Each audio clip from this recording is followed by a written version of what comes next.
साथियों, इस वीडियो में हम लोग 10 मई 2026 का करंट अफेयर और उसका स्ट्रैटेजी पढ़ेंगे। उससे पहले लास्ट डे 9 मई के करंट अफेयर का क्विक रिवीजन कर लेते हैं। फटाफट रिवीजन कर लेते हैं। पहला प्रश्न था, केंद्रीय मंत्रिमंडल ने सर्वोच्च न्यायालय में न्यायाधीशों की संख्या 33 से बढ़ाकर कितनी कर दी?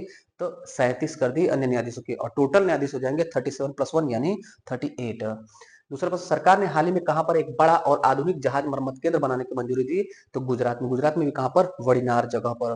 तीसरा, हाल ही में प्रशस्त 2.0 या 2.0 कोई कोई कहता है साथियों, 2.0 मोबाइल ऐप किस संस्था द्वारा लॉन्च किया गया? तो एनसीईआरटी के द्वारा प्रशस्त 2.0 लॉन्च किया गया। प्रशस्त 2.0 एनसीईआरटी। चौथा प्रश्न, भारत की पहली बड़ी मिनी और माइक्रो एलईडी डिस्प्ले फैक्ट्री कहां स्थापित की जाएगी? तो गुजरात के ढोलेरा स्मार्ट सिटी में।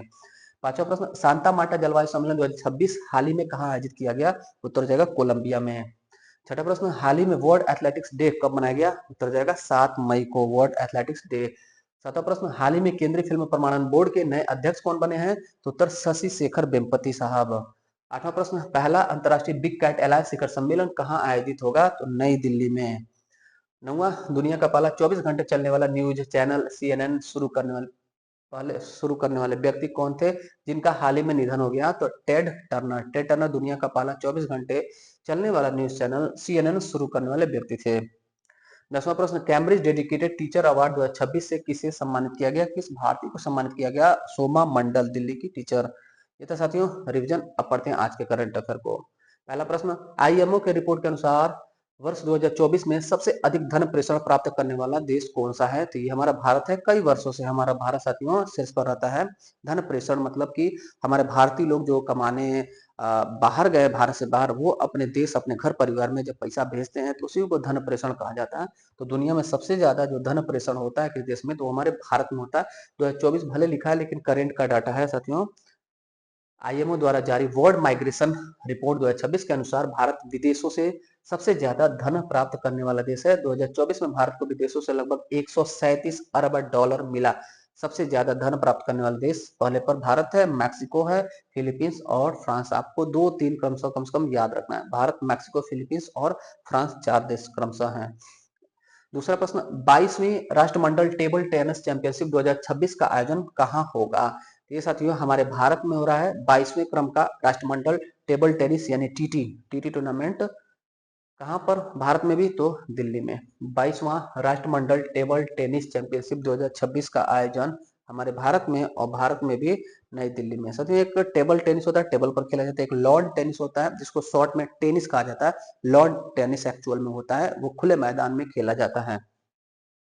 22वीं राष्ट्रमंडल टेबल टेनिस चैंपियनशिप 2026 आयोजन त्यागराज स्टेडियम दिल्ली में होगा। 22वें क्रम का है। 35 से ज्यादा राष्ट्रमंडल देशों के खिलाड़ी इसमें हिस्सा लेंगे, प्रतिभाग करेंगे। तीसरा प्रश्न, हाल ही में संयुक्त कमांडरों के सम्मेलन का दूसरा संस्करण कहां प्रारंभ हुआ? पहला संस्करण 2024 में लखनऊ में हुआ था, यूपी के लखनऊ में। तो कई एग्जाम में हमारे पूछा गया था। यह दूसरा संयुक्त कमांडरों का सम्मेलन है साथियों। ये हुआ राजस्थान के जयपुर में। देखिएगा, संयुक्त कमांडरों का सम्मेलन राजस्थान के जयपुर में दूसरा क्रम का है। इसका थीम था नए क्षेत्रों में सैन्य क्षमता। राजस्थान जयपुर में हुआ। और पहला अगर बात किया जाए, पहला तो 2024 में लखनऊ में हुआ था। पहला 2024 लखनऊ में। अगला चौथा प्रश्न है, डीआरडीओ ने हाल ही में सीबीआरएन फील्ड ट्रेनिंग और प्रदर्शन केंद्र का उद्घाटन कहां किया? महत्वपूर्ण साथियों, सीबीआरएन फील्ड ट्रेनिंग और प्रदर्शन सेंटर किसने शुरू किया? डीआरडीओ ने शुरू किया है। कहां पर शुरू किया है? तो दिल्ली में शुरू किया है। डीआरडीओ ने सीबीआरएन फील्ड ट्रेनिंग और प्रदर्शन केंद्र शुरू किया है दिल्ली में। देखिए, दिल्ली में एक नया सीबीआरएन प्रशिक्षण और प्रदर्शन केंद्र शुरू किया गया डीआरडीओ के द्वारा। सीबीआरएन का फुल फॉर्म पूछा जा सकता है। तो chemical biological radiological nuclear, chemical biological radiological nuclear, यानी कि रेडियोलॉजी, बायोलॉजी और केमिकल, इन सब के रासायनिक जो हथियार होते हैं उस पर रिसर्च करेगा डीआरडीओ दिल्ली में। डीआरडीओ करेगा तो डीआरडीओ का जीके है। डीआरडीओ का गठन होता है 1 जनवरी 1958 ईस्वी में, 58 में। इसीलिए 1 जनवरी को डीआरडीओ दिवस मनाया जाता है हर साल। डीआरडीओ का हेडक्वार्टर कहां पर है? डीआरडीओ भवन नई दिल्ली में। डीआरडीओ का आदर्श वाक्य क्या है? बल से मूलम विज्ञानम, यानी कि बल या शक्ति का स्रोत विज्ञान है। डिफेंस मिनिस्ट्री के अंतर्गत कार्य करती है, जिसके वर्तमान में मंत्री हैं राजनाथ सिंह साहब। रक्षा मंत्रालय भारत सरकार के अधीन में ही कार्य करती है। अच्छा, प्रथम चेयरमैन कौन थे डीआरडीओ के? तो दौलत सिंह कोठारी जी। वर्तमान में चेयरमैन अध्यक्ष कौन है? तो समीर वी कामत, समीर वी कामत। अगला पांचवा प्रश्न है, रियल टाइम गवर्नेंस और लास्ट माइल डिलीवरी के लिए सीपीओ पोर्टल किसने लॉन्च किया है? सीपीओ पोर्टल लॉन्च किया गया है नीति आयोग के द्वारा। सीपीओ पोर्टल किसने लॉन्च किया? नीति आयोग। नीति आयोग की ये सीईओ है साथियों निधि छिब्बर जी। अभी हाल ही में इनकी नियुक्ति हुई, इनका नाम महत्वपूर्ण है, नीति आयोग के सीईओ निधि छिब्बर। इन्होंने ही सीपीओ पोर्टल लॉन्च किया, यानी नीति आयोग ने लॉन्च किया सीपीओ पोर्टल। देखिएगा क्या है सीपीओ पोर्टल। नीति आयोग ने 5 मई 2026 को एक नया डिजिटल प्लेटफॉर्म सीपीओ पोर्टल शुरू किया, जिसका उद्देश्य है सरकारी कर्मचारियों का फायदा गांव और पिछड़े इलाकों तक जल्दी और सही तरीके से पहुंच सके। यानी कोई भी गवर्नमेंट स्कीम है, योजना है, तो उसका लाभ जो दूरस्थ क्षेत्र है, ग्रामीण क्षेत्र है और पिछड़े क्षेत्र है वहां तक आसानी से पहुंच सके, इसके लिए सीपीओ पोर्टल नीति आयोग ने शुरू किया है। नीति आयोग ने शुरू किया था। नीति आयोग का स्ट्रेटेजी के नीति आयोग का गठन होता है योजना आयोग के स्थान पर 1 जनवरी 2015 को। योजना आयोग के स्थान पर योजना आयोग का गठन हुआ था 15 मार्च 1950 ईस्वी को। मंत्रिमंडलीय सिफारिश पर इसका भी गठन हुआ, इसका भी गठन होता है। नीति आयोग में नीति का फुल फॉर्म है national institute for transforming India. NITI Aayog का अध्यक्ष प्रधानमंत्री होते हैं सदैव। तो वर्तमान में नीति आयोग के अध्यक्ष मोदी जी और प्रथम अध्यक्ष भी यही थे। और उपाध्यक्ष अभी हाल ही में चेंज हुए, अशोक लाहिड़ी नीति आयोग के उपाध्यक्ष हैं और सीईओ भी चेंज हुई है, नीति आयोग के सीईओ है निधि छिब्बर। ये सहकारी संघवाद पर कार्य करता है। नीति आयोग किस सिद्धांत पर कार्य करता है? सहकारी संघवाद पर कार्य करता है, जिसमें राज्यों की भागीदारी सुनिश्चित होती है और ये साथियों मंत्रिमंडलीय सिफारिश से गठित होता है, इसलिए यह गैर संवैधानिक संस्थान है। गैर संवैधानिक संस्थान है, ध्यान रखिएगा। छठा प्रश्न, भारत के 100वें एनजेन डाकघर का उद्घाटन कहाँ किया गया है?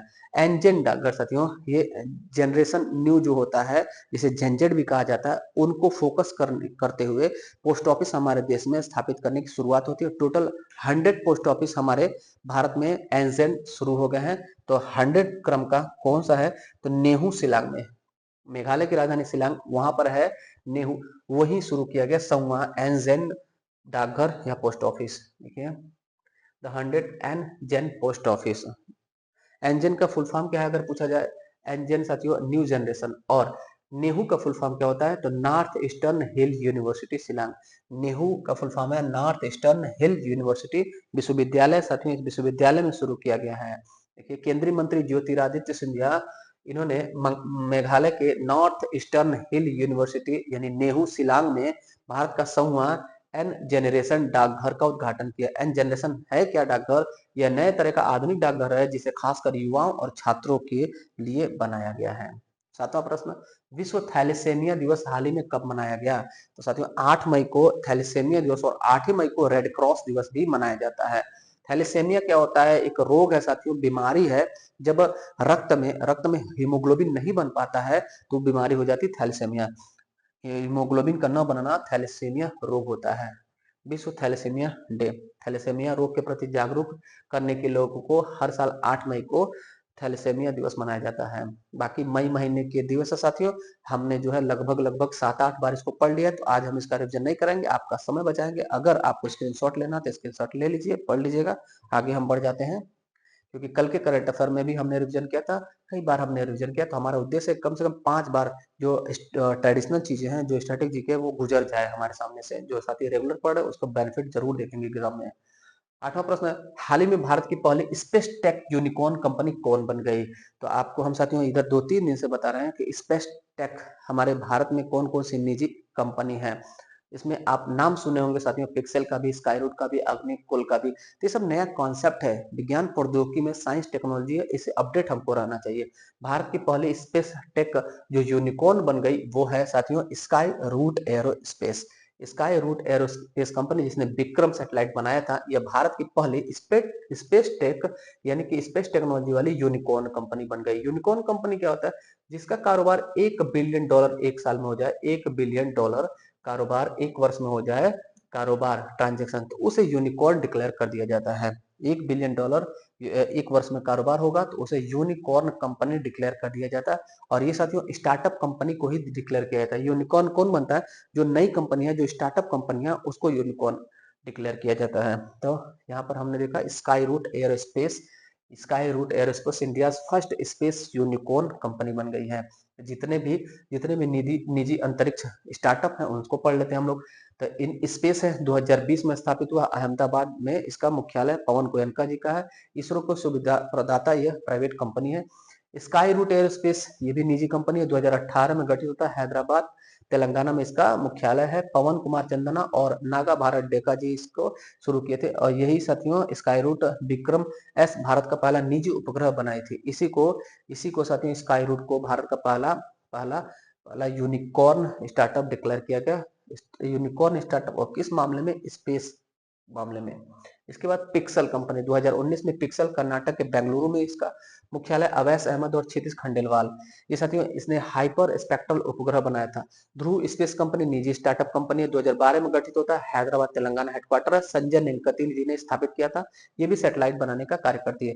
बैलिस्टिक एयर स्पेस निजी स्पेस कंपनी है, 2015 में गठित होती है, बेंगलुरु में है।